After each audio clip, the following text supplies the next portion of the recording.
draftless forging, a forging with zero draft on vertical walls.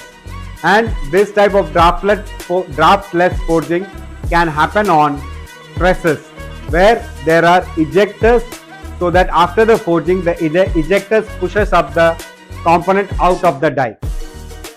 Drawing is a forging operation in which the cross section of the forging stock is reduced and the stock lengthened between flat or simple contour dies, and this drawing operation is called as drawing.